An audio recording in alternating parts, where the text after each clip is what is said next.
G'day guys, Gun and Russ back once again. Well, today guys, I thought I would talk to you about a new topic. While I wait for Gears of War 5 to download, I've got another 8 hours and 40 minutes for it to download 55 gig.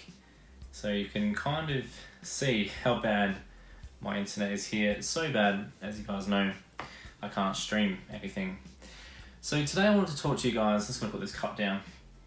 Today I wanted to talk to you guys about why I won't be purchasing any new release games in 2020. Now there will be one exception, and that will be the Yakuza collection that will be coming out in February of 2020. That is a must-have, and I'm going to be hinting to my girlfriend Jess that she'll get that game for me. Fingers crossed. I don't know why I'm whispering, she can't hear me anyway, but that is one game I'm looking forward to. But mate, I'm going to tell you the reasons why I won't be purchasing any games in 2020. And the first reason why is because I've actually still got a lot of games in my PS4 collection that I haven't even played. And then even worse than that, I've gone through and there's probably about 20 games that are still sealed at the moment that I have not got around to playing. So, you know, over the later part of this year and next year, I have got plenty of games to keep me occupied. But the biggest reason I won't be picking up any games in 2020 is for the fact that the new generation consoles will likely come out at the back end of 2020. My prediction is that the PS5 will come out somewhere around November of 2020. And what happens traditionally, for some people that might not know, is that if we reflect back to the PS4, when that was released, we had two new games on that system that were released on the system, and that was Knack 2 and Killzone. And then the rest of the games were games that had already been released months ago or had just been released on the PS3 anyway.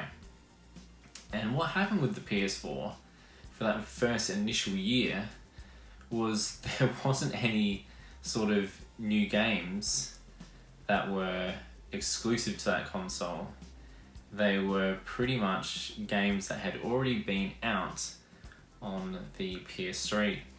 And for a while, I know that the PS4 was kind of like it was like a bit of a joke. And the same thing happened with the PS3, where a lot of games on the PS2 were ported over. So my thinking is, you know, especially with 2020, I definitely want to get the PS5 if it's released then, and I think it will be. But yeah, like I'm saying, I don't think I will be purchasing any games in 2020 because, you know what, buying them on the PS4 is, to me, a little bit silly if they're going to be coming out on the PS5 later on.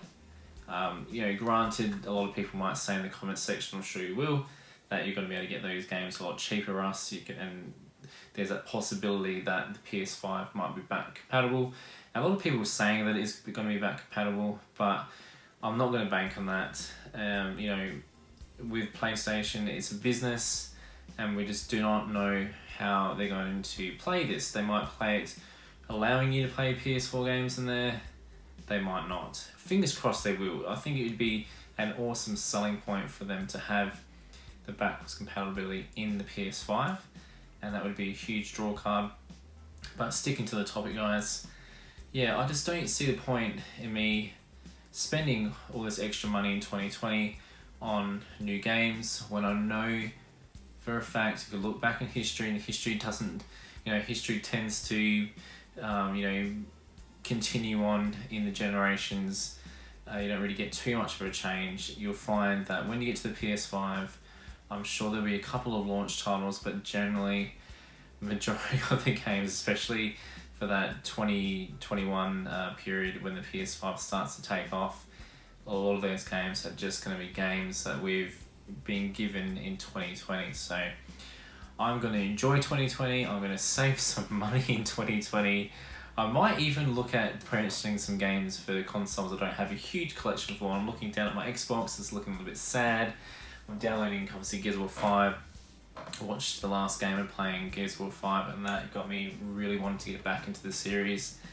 And I'm looking at my Switch collection and thinking, man, I really need to feed that as well. So in 2020, the PS4 collection will probably slow down a bit, but there's so many games for the PS4 that I still want to pick up, but obviously there won't be new release games. So yeah, guys, let me know what you think. Tell me in the comment section below, what are you going to do in regards to, I guess the year 2020, when the new consoles are coming out? Are you just going to still do the same thing and purchase new release games, or are you going to be like me and be a bit more, conservative and, look at ways of, saving money and getting ready for the PS5?